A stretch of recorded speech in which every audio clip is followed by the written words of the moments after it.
മധുരമൊഴികളാലേ ഭക്തർ തൻ മാനസത്തിൽ ഭയമകലെ അകറ്റി കാത്തു കൈവല്യമേകി.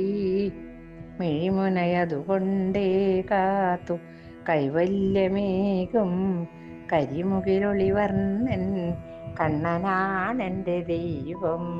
അങ്ങനെയുള്ള ഭഗവാന്റെ കഥ നമുക്കിന്നും പറയാനുള്ള അവസരം ഭഗവാൻ ഒരുക്കി തന്നിരിക്കുകയാണ്.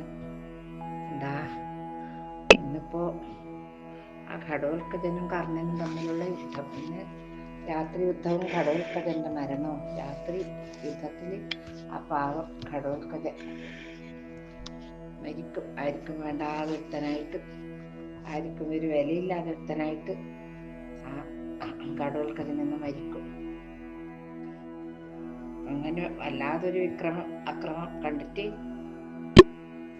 എന്തായി, എല്ലാവരും ഓടി ദുര്യോധനന്റെ അടുത്തെത്തി. അപ്പൊ ദുര്യോധനൻ ദ്രോണനെ കണ്ടു. ദുര്യോധനൻ പറഞ്ഞു, ഈ രാത്രി അവസാനിക്കും മുമ്പ് ഇവ മരിക്കണം. ഇങ്ങനെ ഉറച്ചുകൊണ്ട് ദുര്യോധനടുക്ക് എല്ലാവരും കർണന്റെ സമീപത്തെത്തി. അവർ പറഞ്ഞു, കർണ, എങ്ങനെയും നിശാചരനെ കൊല്ലണം. എല്ലാവരും ഇങ്ങനെയല്ലേ പറയല്ലേ, അഭിമന്യുവിന്റെ സമയം ആകുമ്പോ അഭിമന്യുവിനെ കൊല്ലണം, ഇപ്പൊ നിശാചരനെ കൊല്ലണം. പ്രഭാതമാകും മുമ്പ് അത് നടന്നില്ലെങ്കിൽ ധാർത്തരാഷ്ട്രന്മാരെ അവൻ നശിപ്പിക്കും, അത് ഉറപ്പാണ്. അതിനു മുമ്പ് അമോഘമായി നീ സൂക്ഷിച്ചിരിക്കുന്ന വേൽ ഇവനിൽ പ്രയോഗിക്കുക. ആര് പറഞ്ഞു? ദ്രോണാചാര്യര്. ഭഗവാന് വേണ്ടതും അത് തന്നെ. ആ വേല് അർജുനന്റെ നേരെ വന്ന അർജുനൻ മരിക്കും, ഉറപ്പാണ്. അതുകൊണ്ട് അത് കളയിക്കണ്ണൊരു പരിപാടിയെന്ന് ഭഗവാനും ആസൂത്രണം ചെയ്തിട്ടുണ്ടായിരുന്നത്. അതിപ്പോ ഏറുമേട് ഒത്തു എന്ന് പറഞ്ഞതുപോലെ ഭഗവാന്റെ ഇച്ഛ ദ്രോണാചാര്യർ പറഞ്ഞു. അങ്ങനെ ഒരു നിമിഷം കർണൻ ആലോചിച്ചു എന്ത് ചെയ്യണം.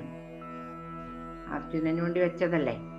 അപ്പൊ മനസ്സിലായി ഇത് വിധിയുടെ നിയോഗമാണെന്ന് വിചാരിച്ചിട്ട് വൈജയന്തി എന്ന വേലി വിജയനെ വധിക്കുവാൻ സൂക്ഷിച്ചു വെച്ചതാണ് കർണൻ.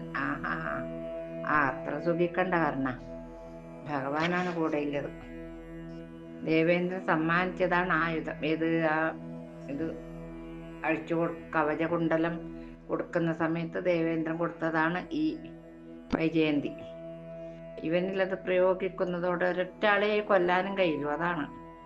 അതിനെ ഒരാൾക്ക് നേരെ പ്രയോഗിക്കാൻ പാടില്ല ദേവേന്ദ്രൻ പറയും ചെയ്തിട്ടുണ്ടായിരുന്നു. അപ്പൊ ഇവരോട് ഞാനിത് പ്രയോഗിച്ചാൽ എൻ്റെ മരണം ഉറപ്പാണെന്ന് കർണന് മനസ്സിലായി. ഘടോൽക്കജനെ പോരിന് വിട്ട കേശവന്റെ സൂക്ഷ്മ ബുദ്ധിയെ നിരാകരിക്കുവാൻ വയ്യ. ഇങ്ങനെ ചിന്തിച്ച് കർണൻ വേലെടുത്തു. ഭഗവാന്റെ ഇച്ഛയാണ്. ഘടോൽക്കജനെ വധിക്കുവാൻ വേലിൽ ശക്തി ആവാഹിച്ചു. വേലങ്ങനെ ജ്വലിക്കാൻ തുടങ്ങി.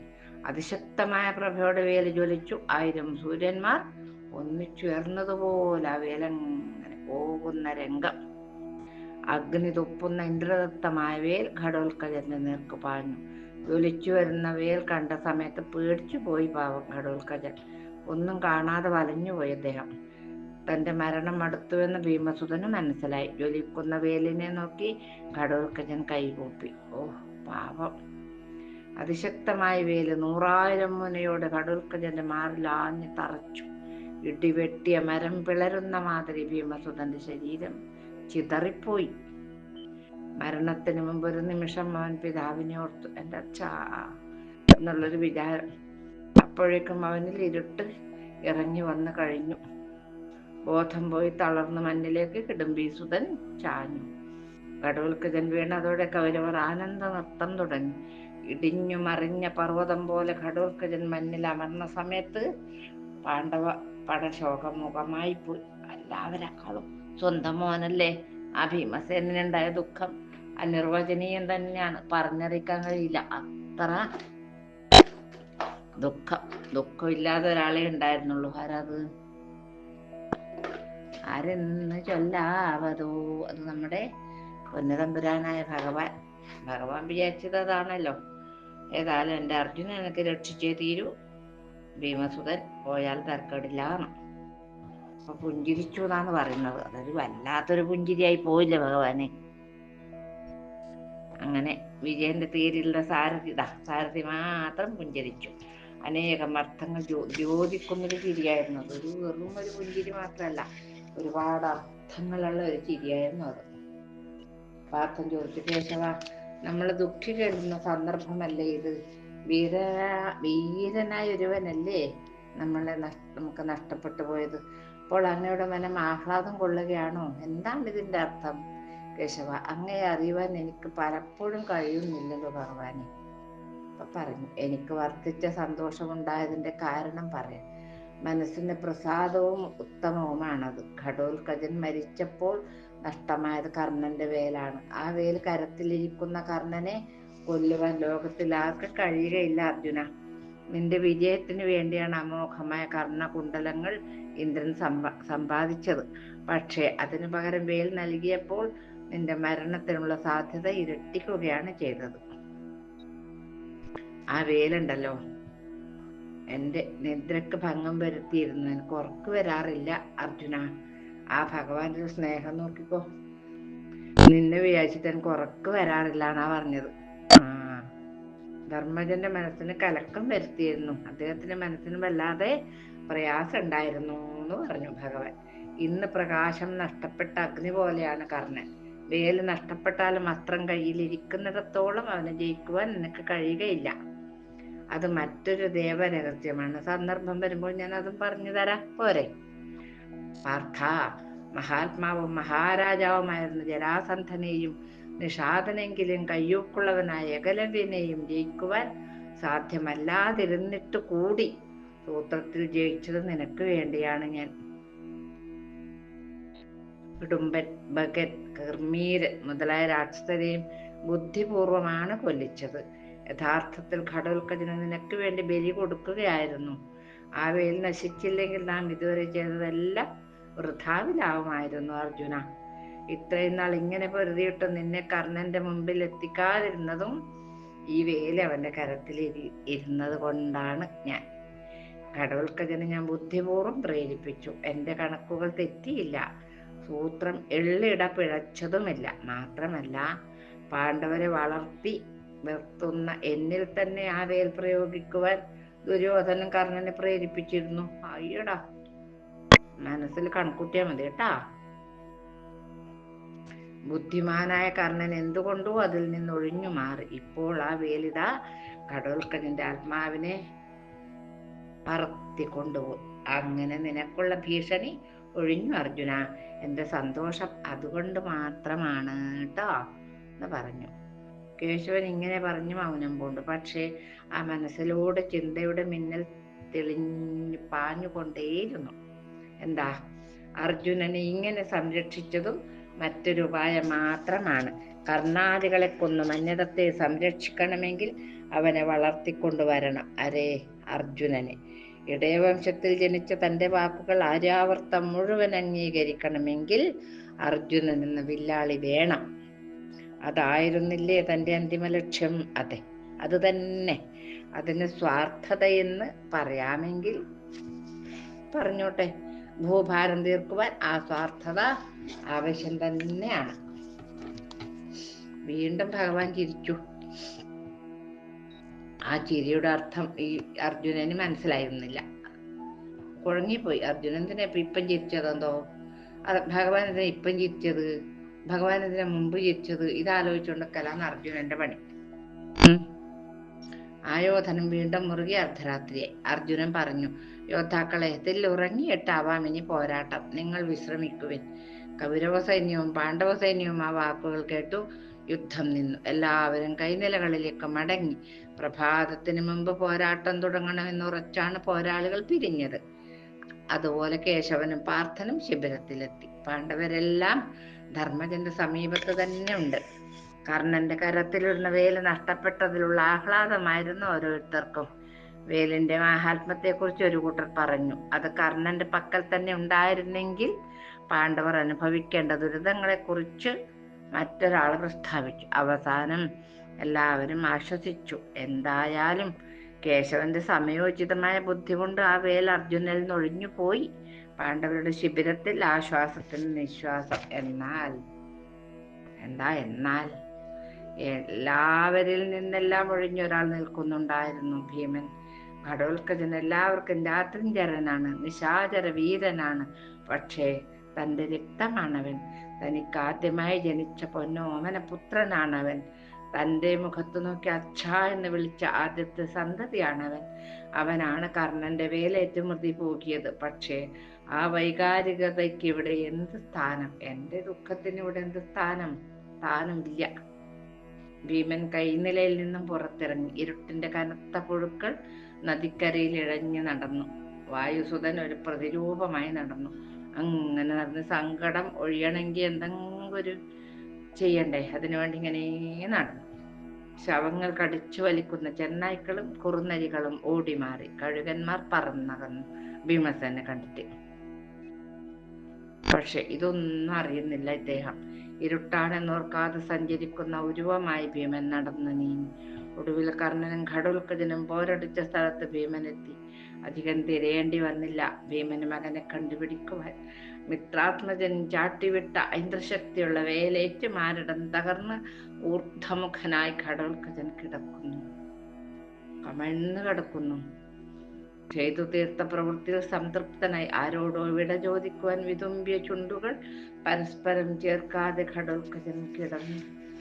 സങ്കടമല്ലേ അത്? ഒരച്ഛനെ സംബന്ധിച്ചിടത്തോളം എത്ര സങ്കടാണത്! അലതല്ലി ആർക്കുന്ന വികാര സമുദ്രം ഹൃദയത്തിൽ ഒതുക്കി ഭീമൻ നിന്നു. പിന്നെ മകന്റെ കണ്ണുകൾ തിരുമ്മി അടച്ചു.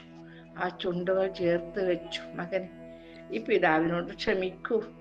ഉത്തടം മന്ദം കുറുവി മനസ്സിലിങ്ങനെ പറഞ്ഞു. മോനെ, ഈ അച്ഛനോട് ക്ഷമിക്കൂ. അച്ഛനൊന്നും ചെയ്യാൻ നിർവാഹം ഉണ്ടായിരുന്നില്ല എന്ന് പറഞ്ഞു. പാണ്ഡവന്റെ കണ്ണുകളിൽ നിന്ന് ഉതിർന്ന 2 ബാഷ്പമണികൾ ഘടോൽക്കജന്റെ ചുണ്ടിൽ പതിച്ചു. അകലെ കത്തിച്ചു വെച്ചിരിക്കുന്ന പന്തങ്ങളുടെ പ്രകാശത്തിൽ പറന്നു വരുന്ന ഒരു പറ്റം കഴുകന്മാരെ കണ്ടുകൊണ്ട് ഭീമൻ മെല്ലെ തിരിഞ്ഞു നടന്നു. ആ മകന്റെ ശവശരീരെങ്കിലും കാണണം എന്നുള്ളത് കൊണ്ട് ഭീമസേനൻ പോയതാണ്. മകന്റെ ശവം കണ്ടു. കണ്ണ് തിരുമ്മി അടച്ചു, വായ പൂട്ടിച്ചു. ആ ചുണ്ടിൽ തൻ്റെ ദുഃഖത്തിന്റെ പ്രതിരൂപമായ 2 തുള്ളി കണ്ണുനീരുറ്റിച്ചു കൊടുത്തു മകന്. അതാണ് വെള്ളം കൊടുത്തത്. എന്നിട്ട് തിരിഞ്ഞു നടന്നു ഭീമസേനൻ. കഷ്ടാൽ കഷ്ടതരമല്ലേ ഇതൊക്കെ? ഭൂതപ്രേത പിശാചബാധയൊഴിയാ കണ്ടങ്ങളെ കണ്ടു കണ്ടാതിക്കൗഷധമായ നിന്റെ കളഭക്കൂട്ടിന് കൂട്ടാകുവാൻ നാഥ. പണ്ട് കൊതിച്ചതാണ് വരുവാനുണ്ടായൊരീ താമസം. ബോധിച്ചൊന്നു പൊറുത്തിടേണമിനി ഞാൻ തൃക്കാൽക്കലാം താമസം. ഇനിയിപ്പോ എന്താ? യുദ്ധം ഇങ്ങനെ കൊടുമ്പിരിക്കൊണ്ടിരിക്കുകയാണ്. 10, 12, 13 ദിവസമായി. 18 ദിവസത്തെ അല്ലേ മഹാഭാരത യുദ്ധം. ഇപ്പൊ 10, 13 ദിവസം ആയി. പ്രഭാതമായില്ല. ബ്രാഹ്മമുഹൂർത്തം കഴിഞ്ഞതേയുള്ളൂ. കൗരവരും പാണ്ഡവരും സുസജ്ജരായി യുദ്ധത്തിനു വേണ്ടി വന്നെത്തി. ചതുരംഗപ്പട വിവിധ വേഷത്തിൽ ശോഭിച്ചു. കൗരവർക്കന്ന് ഉത്സാഹമേറുകയും പാണ്ഡവരുടെ വദനം മങ്ങുകയും ചെയ്തിരുന്നു. തലേ ദിവസത്തെ ഓർമ്മ എത്ര വേഗം പോവോ? എത്ര നല്ലൊരു യോദ്ധാവായിരുന്നു. അതിനല്ലേ ഇങ്ങനെ കശക്കി എറിഞ്ഞത് കർണൻ.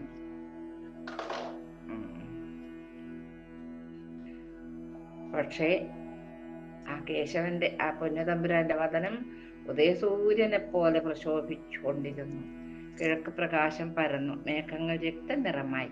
സൂര്യനെ കൈകൂപ്പി കൗരവരും പാണ്ഡവരും ശംഖ് വിളിച്ചു. പോരാട്ടം ആരംഭിച്ചു. ഭീമൻ അർജുനനോട് പറഞ്ഞു, ക്ഷത്രിയ സ്ത്രീ എന്തിനാണോ ക്ഷത്രിയനെ പ്രസവിക്കുന്നത് അതിനുള്ള കാലം വന്നിരിക്കുന്നു. മടുത്തു മാറാതെ മുന്നിൽ കയറണം. പിറകോട്ട് തിരിയരുത്. മറ്റൊന്നും ചിന്തിക്കരുത് അനുജ. ദുര്യോധനന്റെ കിരീടമാണ് ലക്ഷ്യം ട്ടോ. കേശവന് ഭീമന്റെ വാക്കുകൾ ഇഷ്ടമായി. ഇഷ്ടപ്പെട്ടു. ഭഗവാൻ ഇഷ്ടപ്പെട്ടു. അർജുന, നോക്ക്, സൈന്യത്തെ കരുക്കൾ 2ആയി ഭാഗിച്ചിരിക്കുന്നു. കുരുക്കള് സൈന്യത്തെ 2ആയി ഭാഗിച്ചിട്ടുണ്ട്. ശത്രുക്കളെ വലത്ത് ഭാഗത്താക്കി ഇടത്തോട്ട് നീതിരിക്കും. വംശനാശം നേരിടുന്ന ശത്രുക്കളാണ് നമുക്കുള്ളത്. അതുകൊണ്ട് ഉന്മൂലനം വരുത്തിയേ പിന്മാറാവൂ. കേശവൻ ഉറച്ചതുപോലെ പാർത്ഥൻ പെരുമാറി. ശത്രുക്കളിൽ അഗ്നിയായി ധനഞ്ഞ് കത്തിക്കയറി. കൗരവപ്പട ചിന്നിച്ചിതറി ഓടി. ദ്രോണർ അർജുനനോട് എതിർക്കാതെ പാഞ്ചാലന്റെ നേർക്കാണ് പോരാടാൻ പോയത്. എന്താവോ അതിന്റെ അർത്ഥം മനസ്സിലായില്ല. പാഞ്ചാലന് പുത്രന്മാരും ദ്രോണരെ എതിരേറ്റു. നേരത്തെയുള്ള ശത്രുത്വം ഇരുവരിൽ നിറഞ്ഞു. എന്ത് എതിരേറ്റു? യുദ്ധം എതിരേൽക്കുകയല്ല, ദേഷ്യത്തിന്റെ അവരെതിരേറ്റു. കൊല്ലാൻ വേണ്ടിയിട്ടുള്ള അമ്പുകളിൽ അത് പ്രകടമായി. അമോഘങ്ങളായ അസ്ത്രങ്ങൾ ഇരുഭാഗത്തു നിന്ന് നിരവധി വരുന്നു. പാഞ്ചാലരും ദ്രോണരും മാത്രമായി യുദ്ധം. ദ്രോണർ പകയോട് പെരുമാറി. പാഞ്ചാല സൈന്യം മിക്കത് നശിച്ചു. ദ്രോണനോട് ഏറ്റു നിൽക്കുവാനാവുകയില്ലെന്ന് പാഞ്ചാലന് ബോധ്യമായി. പക്ഷേ പിന്മാറിയാൽ ക്ഷീണമാണ്. കുരുക്ഷേത്രം തന്റെ അന്ത്യം കാണുമെങ്കിൽ അങ്ങനെ ആവട്ടെ, അങ്ങനെ വേണമെങ്കിൽ അങ്ങനെ ആവട്ടെ ആര് വിചാരിച്ചു? പാഞ്ചാലൻ. ഇങ്ങനെ ചിന്തിച്ച് കനത്ത വൈരാഗ്യത്തോടെ പാഞ്ചാലനും മുന്നേറി. ഇരുപുറവും ഒരുപോലെ ഉരസി. ശരവേഗത്തിലും കരവേഗത്തിലും പാഞ്ചാലനേക്കാൾ ദ്രോണർ മുന്നിലായിരുന്നു. ദ്രോണർ ആചാര്യനല്ലേ. ആയോധനത്തിൽ ദ്രോണർ തളരുകയില്ല, അതുറപ്പാണ്. പരശുരാമൻ നൽകിയ വരസിദ്ധി കൊണ്ട് ദ്രോണർ ആയുധമെടുക്കും തോറും ഉത്സാഹിയായിക്കൊണ്ടിരിക്കും. പോരെ, പിന്നെന്ത് വേണം? പാഞ്ചാലൻ തളർന്നു, ശരീരം വിയർത്തു. ദ്രോണന്റെ അമ്പുകൾ തടയുവാനാവാതെ പെട്ടെന്ന് ദ്രോണർ പറത്തിവിട്ട കത്തിയമ്പ് പാഞ്ചാലന്റെ ഗളനാളത്തെ ശകലിതമാക്കി. പാഞ്ചാലൻ വധിക്കപ്പെട്ടു. കൗരവപ്പട ആർത്തിട്ടട്ടഹാസം മുഴക്കി ദുഷ്ടക്കൂട്ടങ്ങള്. ഭീമൻ ദൃഷ്ടദ്യുമ്നോട് ചോദിച്ചു, പിതാവിന്റെ മരണം നിന്നിൽ ശൗര്യമായി നുരയാത്തത് എന്തേ? കനത്ത പോരിൽ ദ്രോണരെ വധിക്കുവാൻ ഇനിയും തുനിയാതിരിക്കുന്നത് ചപലതയല്ലേ? അത് ചപലതയാണ്. കേശവൻ രഥമോടിച്ചു. ആ നിമിഷം ദൃഷ്ടദ്യുമ്നന്റെ മുമ്പിലെത്തി. പാർത്ഥസാരഥി പറഞ്ഞു. ആരോട് പറഞ്ഞു? ദൃഷ്ടദ്യുമ്നോട്. ദൃഷ്ടദ്യുമ്ന, ഇതാണ് അവസരം. ദ്രോണർ ഇന്നത്തെ സായാഹ്നം കാണരുത്. നിന്റെ പിതാവിനെ നിഷ്കരുണം വധിച്ച് ആഹ്ലാദിക്കുകയാണ് ഗുരുവരൻ. പാഞ്ചാല രാജാവ് തളർന്ന പ്രത്യസ്ത്രം മെയ്യാതെ നിന്നപ്പോഴാണ് ദ്രോണർ ക്രൂരകർമ്മം ആചരിച്ചത്. അദ്ദേഹത്തിന്റെ അന്തകനാണ് നീ. പാഞ്ഞ് കയറി ഇടഞ്ഞിടഞ്ഞ് അമ്പുകൾ അയക്ക്. ദ്രോണരെ വധിക്കാതെ പിന്മടങ്ങുകയില്ലെന്ന് ശപഥം ചെയ്യൂ. ഇങ്ങനെ കൈകൊണ്ട് ആയുധം എടുക്കൂലെങ്കിൽ ഭഗവാൻ വായു കൊണ്ട് ഇങ്ങനെ ഓരോരോ ആയുധം എടുത്തോണ്ടിരിക്കും. കേശവന്റെ വാക്കുകൾ എരിതിയിൽ എണ്ണയായിരുന്നു. ദൃഷ്ടദ്യുമ്നൻ ദ്രോണരെ വധിക്കുമെന്ന് പ്രതിജ്ഞ ചെയ്തു. കനത്ത തേരിൽ ബലത്ത പടയുമായി ദ്രോണരുടെ സമീപത്തേക്ക് കുതിച്ചു ദൃഷ്ടദ്യുമ്നൻ. ദൃഷ്ടദ്യുമ്നന്റെ വരവ് കണ്ടപ്പോൾ ദ്രോണർ ഒന്ന് ചലിച്ചു. തന്നിൽ ഉറഞ്ഞുകൂടി എന്തോ ചലിച്ചതായി ദ്രോണർക്ക് തോന്നി. പെട്ടെന്ന് ആരൊക്കെയോ മുമ്പിൽ നിൽക്കുന്നതായി ദ്രോണർ മനസ്സിലാക്കി. മുമ്പിലാരാ? കണ്ണ് ചിമ്മി തുറന്നപ്പോൾ ദേവർഷിമാരാണ് അവരെന്ന് ബോധ്യമായി. ദ്രോണരെ, ഭൂമിയിലുള്ള നിന്റെ വാസത്തിന് സമാപ്തിയായെന്ന് അറിയിക്കുവാൻ ഗോപാലൻ ഞങ്ങളെ നിയോഗിച്ചതാണ്. അമ്പേന്തി ധനുസ്സുമായി നിൽക്കുന്ന നീ അവധ്യനാണ്. ആ ശക്തി നിന്നിൽ നിൽക്കുമ്പോൾ മരണമില്ല. പക്ഷേ ഉടലെടുത്ത നരന്മാർക്ക് ഭൗമജീവിതത്തിനൊരു പരിണാമമുണ്ട് ദ്രോണരെ. വിധി അതുമാത്രമേ അനുവദിക്കൂ. നിനക്ക് ഭൂവാസം തീരുവാൻ കാലമായി. നീ ശാന്തനായി മരണത്തെ കാക്ഷിച്ചാലും എന്ന് ആര് പറഞ്ഞു? ദേവർഷിമാര് പറഞ്ഞു. ഋഷിമാരുടെ സൗമ്യമായ ശബ്ദം ദ്രോണരിൽ മഞ്ഞായി. ദ്രോണർ മരണത്തെക്കുറിച്ച് ചിന്തിക്കുവാൻ തുടങ്ങി. അതുവരെ മരണം അകന്ന വ്യക്തിയായിരുന്നു ദ്രോണർ. ഇപ്പോൾ തമസിന്റെ രൂപമാർന്ന മരണം അകലെ നിന്നും ചിറക് വിടർത്തി അമർത്തിയ ശബ്ദത്തോടെ പറന്നു വരുന്നതായി ആർക്ക് തോന്നി? ദ്രോണാചാര്യന് തോന്നി. ആരോ മനസ്സിൽ ഇങ്ങനെ പ്രാവുകൾ കുറുകുന്നത് പോലെ കുറുകുന്നു. എന്താ അവര് കുറുകുന്നത് മനസ്സിൽ നിന്ന്? ദ്രോണ, നിനക്ക് സമയമായി. മാന്യമായ വീരസ്വർഗം പ്രാപിക്കുവാൻ കാലമായി. ഇനി നീ മന്നിടത്തിൽ ജീവിക്കുവാൻ മോഹിക്കാൻ പാടില്ലാന്ന്. ചിന്തകൾ കടന്നിൽ കൂടുകളായി. ദൃഷ്ടദ്യുമ്നൻ കടന്നു വന്ന് എതിർക്കുവാൻ തുനിഞ്ഞ ദ്രോണർ അറിഞ്ഞില്ല. ചിന്തയിലാണ്ട് അദ്ദേഹം ദൃഷ്ടദ്യുമ്നന്റെ അലർച്ച കേട്ടാണ് ഉണർന്നത്. ദൃഷ്ടദ്യുമ്നനെ കണ്ട് ശത്രുവിന്റെ മകൻ ഉഗ്രശത്രുവാണെന്ന് ചിന്തിച്ച് ദ്രോണരും ആയുധമെടുത്തു. ആയുധമേന്തി നിൽക്കുന്ന ദ്രോണരെ പരാജയപ്പെടുത്തുവാൻ ആർക്കും ആവുകയില്ലല്ലോ. നേരത്തെ പറഞ്ഞ കാര്യം തന്നെ. ആയോധനം ക്രൂരമായി. കത്തിജ്വലിക്കുന്ന ദ്രോണരെ പരാജിതനാക്കുവാൻ ദൃഷ്ടദ്യുമ്നന് കഴിഞ്ഞില്ല. അതിനെ കൂടി കൊല്ലാത്തത് ഭാഗ്യം. ഘോരമായ പോരാട്ടം ചാരുതയോടെ കണ്ടിരുന്ന കേശവൻ അർജുനനോട് പറഞ്ഞു, വിജയ, വില്ലേന്തി നിൽക്കുന്ന ദ്രോണൻ അജയ്യനാണ്. ധനുസ് താഴെ വപ്പിക്കാതെ അദ്ദേഹത്തെ വധിക്കുവാനാവുകയുമില്ല. എന്താ ഇപ്പൊ സൂത്രം? ദ്രോണർ വില്ല് താഴെ വെക്കണമെങ്കിൽ മകൻ മരിച്ചതായി അറിയണം. അശ്വത്ഥമാവ് മരിക്കാതെ നമുക്ക് ദ്രോണനെ കൊല്ലുവാൻ കഴിയുകയില്ല. പക്ഷേ ദ്രൗണിയുടെ സമയമായിട്ടുമില്ല. അതുകൊണ്ട് ഒരു മാർഗമേ മുന്നിൽ അവശേഷിക്കുന്നുള്ളൂ. എന്താ അത്? ദ്രൗണി മരിച്ചതായി പ്രചരിപ്പിക്കുക. പടയിലുടനെ വാർത്ത നൽകണം. നാവുകൾ ഏറ്റുപറഞ്ഞ് വാർത്ത അദ്ദേഹത്തിന്റെ ചെവിയിലെത്തണം. ദ്രോണർ ധനുസ് താഴെ വയ്ക്കും. അപ്പോൾ കൗരവരുടെ പടനായകന്റെ ശിരസ് കൊയ്തെടുക്കാം. കേശവന്റെ വാക്കുകൾ പാർത്ഥന്റെ കർണത്തിൽ കടുതരമായിട്ടാണ് പതിച്ചത്. പറഞ്ഞു അർജുന, കേശവ, ദ്രോണർ എന്റെ ഗുരുനാഥനല്ലേ? നമ്മളിപ്പോൾ ചിന്തിച്ചത് ചതിയല്ലേ ഭഗവാനെ? അത്തരം വഞ്ചനയിലൂടെ ഗുരുവിനെ കൊല്ലുക ക്രൂരമല്ലേ? എന്റെ മനസ്സ് അതിനെ അനുവദിക്കുന്നില്ലല്ലോ എന്ന് പറഞ്ഞു. അപ്പൊ കേശവൻ പറഞ്ഞു, ഞാൻ പറഞ്ഞെന്ന് മാത്രം. ഇതാ ദ്രോണർ വരുന്നു. പാണ്ഡവപ്പടയെ ചവച്ചു തുപ്പിയാണ് ആ വരവ്. നീ അദ്ദേഹത്തെ തടഞ്ഞു നിർത്ത്. കേശവൻ ആയോധനത്തിന് പ്രേരിപ്പിച്ചപ്പോൾ അർജുനൻ ഗാണ്ഡീവമേന്തി. ഗുരുവിനോടുള്ള ബഹുമാന സ്നേഹം കൊണ്ട് അസ്ത്രമെയ്യുവാൻ തോന്നുന്നതുമില്ല അർജുനന്. എങ്കിലും കേശവന്റെ നിർബന്ധം കൊണ്ട് പാർത്ഥൻ അസ്ത്രമെടുത്തു പോരു തുടങ്ങി. അവർ ദിവ്യാസ്ത്രങ്ങൾ പ്രയോഗിച്ചു. ഐന്ദ്രം, ത്വാഷ്ട്രം, വായവ്യം, വാരുണം എന്നിവ ദ്രോണർ എയ്തു. ദ്രോണർ അതൊക്കെ ചെയ്യുമ്പോ അർജുനൻ നോക്കി നിന്നു? ഇല്ല. പാർത്ഥനും തുടങ്ങി. ദ്രോണരുടെ അമ്പുകൾക്ക് പ്രതിയമ്പല്ലാതെ വേറൊന്നും അർജുനൻ ചെയ്യുന്നില്ല. ഇതിന് പകരം മാത്രം കൊല്ലണമെന്നുള്ള വിചാരത്തിൽ ചെയ്യുന്നില്ല എന്നർത്ഥം. രണ്ടുപേരിൽ ജ്ഞാനം വിളങ്ങി, ശൗര്യം തിളങ്ങി. മഹാശയനായ ദ്രോണർ പെട്ടെന്ന് ബ്രഹ്മാസ്ത്രം പ്രയോഗിച്ചു. പിടിച്ചോ. പാർത്ഥനും സർവഭൂതജാലങ്ങളും വെന്തെരിയുവാനാണ് ദ്രോണർ ബ്രഹ്മാസ്ത്രം പ്രയോഗിച്ചത്. ഭൂമി വിറച്ചു, സമുദ്രം കലങ്ങി മറിഞ്ഞു, കുരുക്ഷേത്രം കുലുങ്ങി, കൊടുങ്കാറ്റ് വീശി. പാർത്ഥൻ ജ്വലിച്ചു വരുന്ന അസ്ത്രം കണ്ട് കേശവന്റെ മുഖത്തേക്ക് നോക്കി. അപ്പം ഭഗവാൻ സാധാരണ പോലെ അസ്വസിദ്ധമായ പുഞ്ചിരി മാത്രം കാണിച്ചു. വിജയ, മുള്ളിന് മുള്ളു കൊണ്ടെടുക്കുക.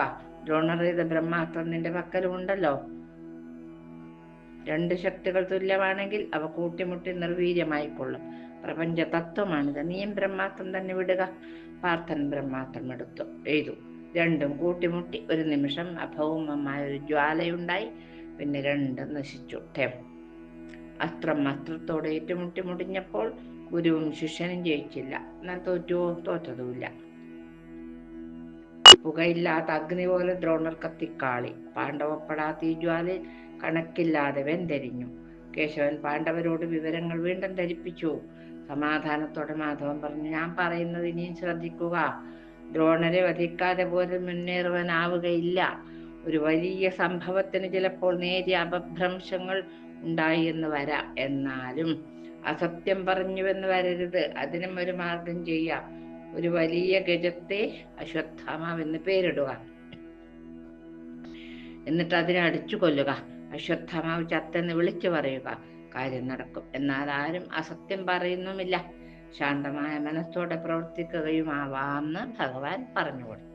കേശവന്റെ അഭിപ്രായത്തിന് പാർത്ഥൻ അനുകൂലിച്ചില്ല. ഭീമനുടൻ തന്നെ ഒരു ഗജത്തെ അശ്വത്ഥാമാവെന്ന നാമധേയം കൊണ്ട് വിശേഷിപ്പിച്ചു. അതിനെ ഒരു നിമിഷം തന്നെ അടിച്ചു കൊല്ലുകയും ചെയ്തു.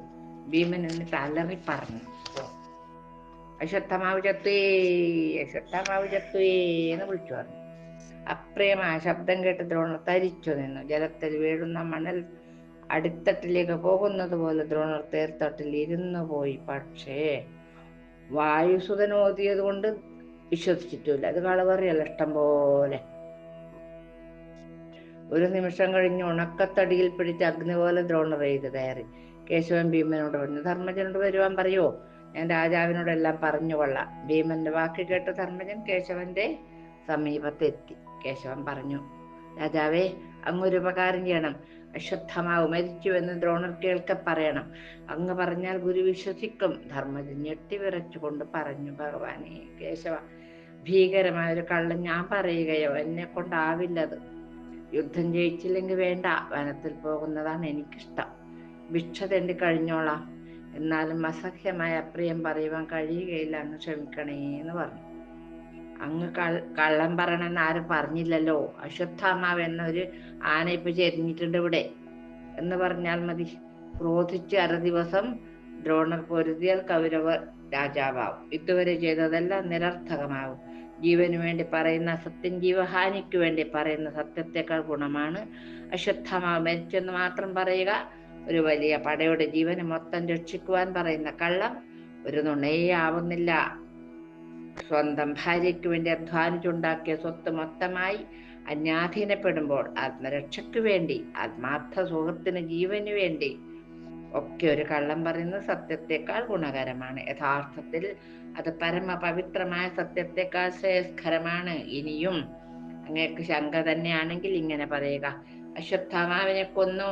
ഇത്രയും ഉറക്കെ പറഞ്ഞ് താനാ എന്ന് പതുക്കെ പറയുക. കള്ളം പറഞ്ഞെന്ന ദോഷം വരികയുമില്ല. കാര്യങ്ങൾ വേണ്ട വിധം കലാശിക്കുകയും ചെയ്യും. അശ്വത്ഥാമാഹത ഇങ്ങനെ പറയണം. കുഞ്ചരഹ പതുക്കെ പറയണം. അങ്ങനെ ഇപ്പം ധർമ്മപുത്രർ പറയും. അതിനുവേണ്ടി നമുക്ക് നാളേക്ക് കാത്തു നിൽക്കാം.